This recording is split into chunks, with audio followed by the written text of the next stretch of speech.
Hey guys, welcome back to my YouTube channel. Today we are talking about women that have actually recognized that they are the problem. I'm serious. I have found 3 solid examples, video examples of women that have declared that they are the problem. But where that accountability starts is not exactly where it ends all the time. But I'm gonna let you guys be the judge of that. I'm also gonna give you guys a little life update at the end of the video, so please hang in there for that. The first video I'm showing you today, I am showing you first for a reason. Most of you guys will stop watching my videos about 4 minutes in, and I want to make sure that this is one that you absolutely watch because there is a very important message in it. Before I say more, let's watch the video. Okay, I am the problem. I went on a date with this guy and he was like, it's getting late. Do you want to come back to my place? And I was like, sure, but I'm not going to sleep with you. Like, that's not happening. And he was like, that's totally fine. Just come over. And I was like, cool. So I go to his place. He respects my wishes. He's so nice. He cuddles me all night. And I'm like, are you gay? Like, what? And like, I just wanted him to like try, and then for me to be like, no, you know what I mean? I wasn't gonna sleep with him. But I just, now I feel ugly. This is what, oh my God. She is lacking validation in her life, so much so that she wants to set a guy up. She has this expectation that he's going to push those boundaries. And then not only can she just be in that situation and maybe find a certain level of respect and truly recognize that if she's having negative feelings, that maybe she needs to look within herself and fix those. No, instead, she comes on to social media, she makes a video. You can be cutesy and say, maybe I am the problem, but that's surface level unless you do the work and you actually self-reflect. And you don't make a video then insulting the other person if you truly think you're the problem. Like, it's not a cutesy thing. I think that's where a lot of women will make this mistake of maybe starting to recognize that what they're feeling is not good and maybe it's from trauma in the past, but then they miss the biggest step to explain to him what is going on with you and making sure that he knows that it wasn't because of him that you stop talking to him. Because the biggest problem is when a man respects your boundaries like this and then you try to teach him a different lesson. You try to teach him that women don't want men to respect their boundaries. That is not a lesson that I'm okay with, and that really good men are not okay with, and most women should not be okay with. But the bottom line is that she's not self-aware enough, and she's not taking true accountability, which makes her a very dangerous person to be around any man. Men need to be very cautious of this type of woman because she could ruin your life. Okay, moving on to video number 2. This one was not so in your face crazy. Like, she actually makes some decent points. And I think that a lot of women will go on first dates, second dates, third dates, and they might feel this way. It is where you like a person on paper, but then when you're meeting them in person, something just doesn't click and you're just not feeling it. I think that is a universal human experience. I think that men go through it and I think that women go through it. We can all relate to this. There's nothing wrong and you shouldn't feel bad that you're just not feeling it with that person. The most important thing is that you are respectable about it and you tell them, you communicate it so that they don't waste their time. And also so that they don't continue to get feelings involved and then get more hurt when you don't reciprocate. In this video, I'm going to show you that is what this woman does. She recognizes it and she ends up breaking it off with this man after 3 dates. However, what she says at the very end, that's the problem. So before I say more, let's watch the video and then we'll talk about what she says at the end. It turns out I actually may be the problem. I've been on 3 dates with this guy and he is perfect. He is a doctor. He is attractive. He is 6'4". And he likes me, and he's from the South, and he has this cute little accent, but he has all the same beliefs in me, and we agree on everything, and I am not into him at all. At all. Not even a little bit. Don't even care. Not even a little bit. 3 dates, and I was like, all right, I gotta cut this man off, because now it's like I can't keep leading him on, and I can't keep going through this. I don't like him. It might be me, because on paper, this man is everything. On paper, this man is perfect, and I am not into it.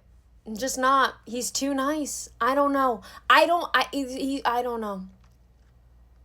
It may be me. I may be the problem. I think it's me. Overall, again, I think that she's self-aware and she knows what she wants. She wasn't nitpicking some sort of thing that was giving her the ick, and she gave it 3 dates, so she put the effort in to give it some time. But where she lost me was when she said that the man was too nice. That is one of the most frustrating things that you can say about a man, especially when it's in a video that you're posting that a lot of men are going to see. Because that means that a man like them, they could check all the boxes. And that man could be super tall, he could be wealthy, he could be successful in a difficult career. He can be a good man that is kind.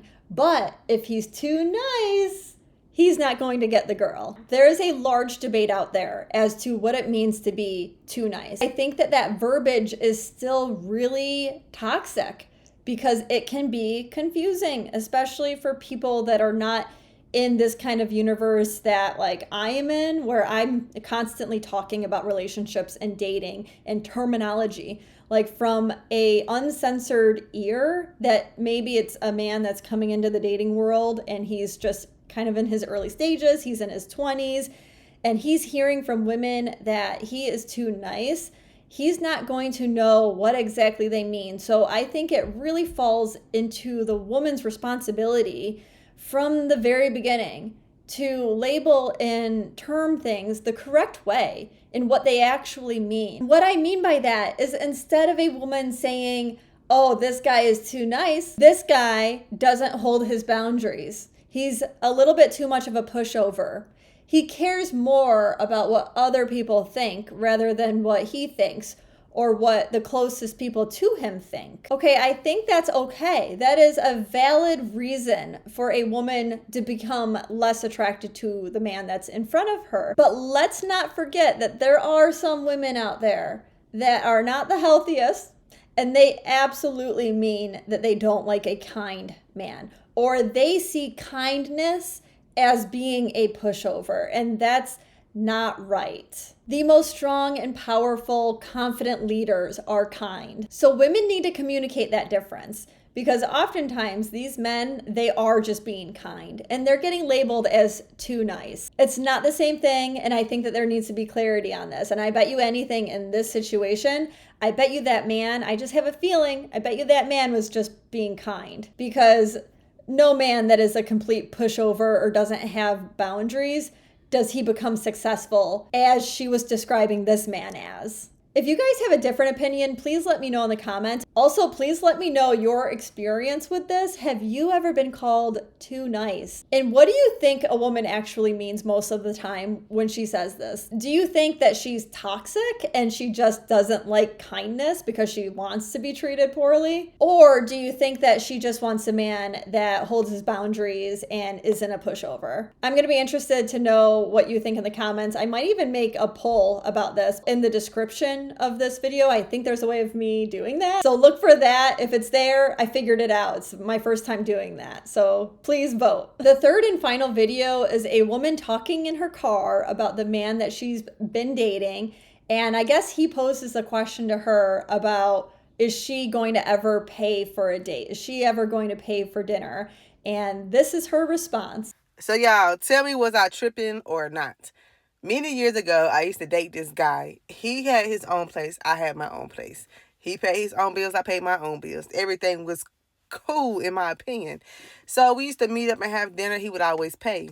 And one day, after we had finished having dinner, he was like, why don't you ever feel like, like you might just want to pay for dinner? So that shit never crossed my mind. I'm not interested in doing that, and I'm not going to do that. Anywho, we pursued it, we had the whole little argument. Anywho, we're not together. And I just want to know if I was wrong. Now, before y'all answer, hear me out. I paid my own bills. I never asked him for bill money. I never asked him for hair money, nail money, shit like that. Now, if he wanted to do something, he could. But as far as any type of basic necessities, I never asked him for money on that. So I felt like the least you can do is pay for this damn dinner, sir. I bet you anything that man broke up with her because he saw what was going to happen down the line if he continued a relationship with her. Very clearly, things were not going to be reciprocated, especially when her justification is that she doesn't ask him for money for her house. She doesn't ask him for help with the bills. Like, are you kidding me? That is kind of extreme. So if she thinks that she's doing him a favor by not expecting those things, that's not good because that's probably her max effort. She's not going to reciprocate other than not wanting those things from him. And honestly, I think that most men, like, they're okay with paying for the majority of dinners and the majority of dates because they are conditioned to do that. I mean, how many women now make more on a yearly salary than the men that they are with? It is happening very frequently. But even in those cases, most times men still want to pick up the check. But what they wish women would realize is that it just feels good for that to be reciprocated every so often. Like, you don't have to go huge. You can just reciprocate in some small way. You can just pick one dinner every once in a while that you decide to pick up, because that's going to make him feel appreciated. It has nothing to do with him not being able to pay it or not wanting to pay it because he wants you to be his mommy or any of these other toxic phrases that I've heard. It's honestly frustrating for a lot of men because they're trying to figure out exactly what is expected of them. And for a lot of women that are going up the chain of command in their jobs, they are successful, they're making a lot of money. For a man to be dating you and you have all of these resources and like you still don't want to pay for something fairly small or fairly infrequent, that's kind of hurtful. It's kind of hurtful for you to be like gathering all of this stuff and just being so protective of it and not being giving and caring and open. That's really the feminine, and that's what men love about women. That is all I'm going to say today about women that are starting to realize that they are the problem, but they're not actually taking that next step and taking true accountability. Before I hit end on this recording, I want to give you guys 2 really quick updates. Number 1, yes, I've seen the long format video for 45 minutes of another creator on YouTube that's fairly big that has a lot of negative things to say about me. I have decided not to put too much effort, honestly, like no effort into a response. I don't think it's necessary. 2, my personal update is that my wedding is coming up. Without telling you guys my wedding date, in totality, my fiance and I have planned this wedding in 5 months. So that's kind of wild. Things have just kind of fallen into place. It's been amazing. Like the things that I want that I've decided on, like, oh, I want this vendor, like they're all available. Oh, I want, our pastor to marry us. He is available in a very busy schedule that he has with his family. It's amazing to me that things are falling into place, and I can't wait to bring you guys along partially in that. That is it, guys. I will see you next week.